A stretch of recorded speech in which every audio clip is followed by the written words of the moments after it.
Viktor Gyokeres is a here we go from Fabrizio Romano. It's a here we go, but it's not a fully completed here we go because Sporting have agreed a deal with Arsenal, which means that there's still little bits and bobs to go to finalise the deal just to get it over across the line. There's been back and forth over the last 2 weeks, which is one of the longest I've seen a transfer take to go over the line when the player is agreed and demanding that he wants to join a club that wants him. A lot of this was going on is because there was a lot of, back and forths about the add-ons and, the amount that Arsenal was going to pay. Sporting didn't want to accept nothing less than 70 to begin with, but Arsenal weren't looking to pay that, which is kind of ludicrous considered the amount of goals that he scored last season, even in the last 2 years. I've never seen such a thing, before, because usually when a player wants a club and a club wants a player, especially when the player is so in demand, usually, clubs don't waste time because you're not the only one who wants. A striker is not something that's available like that there used to be. You don't have options no more in strikers. I mean, you got options, but you don't have options in prolific, goal-scoring, clinical strikers no more. And whenever a club gets them, they don't really let them go. Especially one of the big clubs. Unless you're another big club or a bigger club that has a pool that could come and take a player from another club. But, this has been going on for a long time now. And today is probably the best news that we've had in the whole of this saga. It's been a lot of back and forth from where Man United wanted a player. And I'm going to be real, Arsenal's lucky. And the reason I'm going to say Arsenal's lucky, is because there's a couple of reasons why Arsenal's lucky. One of the main one is because Viktor Gyokeres only wanted Arsenal. He didn't want no other club. If he wanted other clubs, Arsenal would have missed out on this player by a country mile because of the fact that this club annoys me. It's so annoying. The way that they try to do business, it's like they're poor. You lot try to save 1 million, 2 million here and there. When a player that's going to get you 25, 30 goals, it's going to be a definition of whether you win a trophy or a title. But you lot are just so stingy. Arsenal's so lucky that Viktor Gyokeres only won them. And another thing as well, it's only because, Man United didn't win didn't win Europa. If United have won Europa, there would not even been a debate where Viktor Gyokeres was going. It's not often that you see a manager leave a club and a player that he practically made the most, important striker in Europe doesn't follow him where he's going. It's only because Man United didn't qualify for Champions League, and that's where Viktor Gyokeres wants to be. The Champions League has grown so much that every club now wants to be a part of the Champions League. If it's not Champions League, nobody wants it. So that makes Arsenal very, very, very lucky. Two factors. The player wanted Arsenal more so that Man United didn't get Champions League, and for the simple fact that because Man United never got Champions League. That is literally, it's two of the same reason. Only reason why I think Viktor Gyokeres wanted Arsenal so much is because Man United wasn't in the Champions League. Maybe a little bit as well to the point where Arsenal is a much more completed team than Man United is at the moment. But I feel like this club, frustrates all its fans so much because you lot just waste time. Instead of saying, you know what, let me just give the club what they want. I'm not saying you have to bow down to every club. You got to show some sort of resilience, because if you don't, every player that you go to sign, clubs are going to know that you're just going to throw any sort of money that you may demand. So I understand why certain clubs have to be firm in what they're doing and persistent. But sometimes when you want something so badly, you've got to also show the commitment that you want that player. I remember when before Chelsea signed Kante, I read an article that Kante wanted Arsenal, but Arsenal didn't show the level of interest that Chelsea did. Chelsea knows how to do business. Man City knows how to do business with players. Even Man United, as poor as they've been, they know how to do business. When these clubs want players, they waste no time because they know what the player can bring to the club.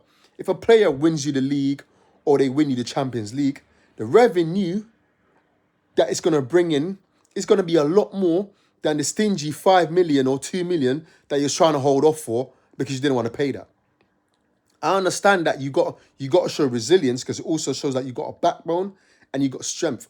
But sometimes you just got to put, like for example, they wanted Zubimendi. They paid a whole 5 million euros more than they needed to just to get the player over the line because he was so important. Your striker is the most important signing this season for Arsenal. There's no player more important than a front man this season because it's been so many years that Arsenal's been lacking a front man. There's no other target that's been more important. Another thing that frustrates me, yeah, I went on the bandwagon of, the Madueke not coming in and the petition and all this crap that they was doing. But it's a fact that, yeah, you're willing to pay 48 million plus add-ons, which brings the deal up to a 52 million deal for Madueke, which is a backup player. But you're not willing to pay 60 million up front for your top target. Make it make sense. I don't understand how you're so firm in and so quick to do the Madueke. If anything here, Viktor Gyokeres should have been Arsenal's first signing. Fair enough, Zubimendi is one of the signings that we wanted because it was one of the ones that we went in for first. But it's for the fact that Viktor Gyokeres is your most important signing this summer. Obviously, all key areas on the pitch is going to be important, but there's no other area on the pitch that was more important than signing a striker. And you lot dragged this deal out for so long because you're trying to hold out and not paying more than 55 million for a striker who got over almost 100 goals in 2 seasons. Where'd you get that in today's day? You don't. Even Haaland ain't really touched them numbers yet this season. Do you know what I mean? So for you to be holding off here for signing a player when you could have just said, you know what, all right, 55 million is what we was willing to offer.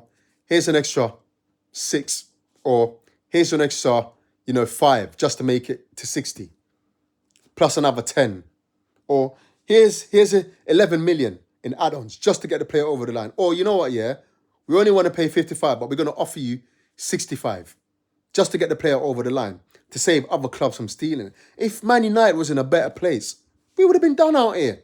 Now I would have been going to go get some player who was never in for, doesn't really fit our system, not clinical, and not that dangerous in front of goal. Only for us to struggle. This club makes no sense sometimes when they do business, man. But you know what, I'm happy that we're this far now in terms of close to signing a player. And I'm so happy that we're more closer to getting him than not. Because what this guy brings to our team, is going to be something of another level. It's going to be something of another level. Yeah, we're finishing the league with 70 plus goals without a proper front man. With the season that we've had last year, we shouldn't even have scored the amount of goals that we have. So imagine bringing an extra 25, 30, maybe 40 goals in all competitions to this team. 20 goals in a Prem would do. That's going to be amazing. And more so now that everyone else is strengthened, we need that. Chelsea strengthening. Liverpool looks dangerous. It looks like they're going for Isak and Ekitike. Do you know what I mean? They've already got Ekitike over the line, which means, that can mean that they now added an extra 15, 20 goals to their season now, which is going to make it even more harder for Arsenal in terms of, challenging for the league. I still think if we get a striker, we've got a very good chance of winning the league. I don't want to come out, and say, oh yeah, we're definitely going to win the league, because nothing is certain. Because at the same time, we don't know how he's going to perform and how he's going to fit into the team. But with the stats that we can see, it's positive. It's positive. And with the players that we got behind this guy, it's even looking more positive. For Erdegaard, maybe he can get some more confidence in his assists. He can get some more numbers. And what I like about Viktor Gyokeres, he's not all that much of a selfish player. He likes to bring players in. He likes to assist. So that's another positive. When you got a player like that, it just means that it's more good for your team because other players get some of the glory as well. Other players get to build confidence. from what he has. So I am so excited over this news. So excited. The guy is a beast. He's a goal machine. He's clinical. He's a threat in front of goal. And I feel like this as well is going to make teams be a bit more wary of Arsenal. Defenders going to be a bit more wary of Arsenal because they know they actually have someone now that they have to actually fear. And it's not just someone who doesn't know how to score.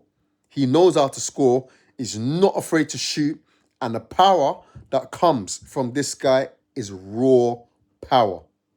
He's got an eye for goal, and all he wants to do is score. Having someone like that in Arsenal team, it's just exciting. We needed this. We've been suffering for years, being mocked by everybody else. Even teams that are not even as big as us, been mocking us for years. This is one thing that we've been screaming out for, man. Like, we've been screaming out for this for years and years and years and years. And now it seems like we're finally one step closer in getting him. Only thing along the way is just the frustration of Arsenal and how they done business. It's just been mad frustrating. Like, at one point, I didn't think we was going to get him. I thought like Viktor Gyokeres was just going to say, you know what, yeah, I'm fed up with this. I'm just going to go Man United.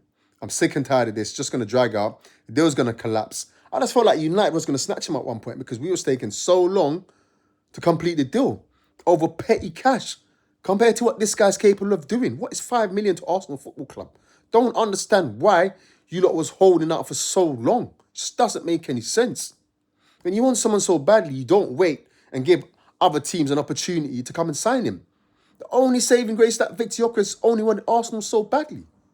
If he wanted anything else or he wasn't that patient, we would never been in this race. Juventus could have signed him. If he was open to a move for Juventus, he would have been a Juventus player a long time ago, 3 weeks ago even. If he wanted Man United as much as Man United wanted him, he'd have been a Man United player a long time ago. Because Arsenal is just so slow, they're so tight, and they don't like spending. You don't like spending money. How are you meant to compete if you don't like spending? Just don't understand it. But you know what, overall, I'm so happy. I can't wait to see Viktor Gyokeres in an Arsenal shirt. I can't wait to see what he brings to our team. I can't wait to see how he performs. And I can't wait to see how all the other teams react to Viktor Gyokeres' presence when he's on the pitch. Because you know another thing, yeah? Other teams have not to worry about that sort of threat from Arsenal for a good couple of years now. From Aubameyang, they've never had to worry about a threat like this. And for me, he's even a more exciting player than Aubameyang because I like that he's just a front forward-driven man. Yeah, he just likes to go forward. And that's the kind of player that we've been screaming out for a long time. So I'm bare excited. I can't wait for the season to start. I can't wait for him to go join everybody else in pre-season, get to meet the team, start building that chemistry with the players, building that partnership with certain players, and for all the excitements. Arsenal, it's a great time to be an Arsenal fan. It's a great time to be an Arsenal player. I've seen other little couple of snippets where other Arsenal players are reacting over the here we go from Fabrizio Romano. And boy, if Arsenal players reacting like this, it only means there's good things to come. At least I hope anyway. Don't forget to subscribe, like, peace, and I'll see you in the next video.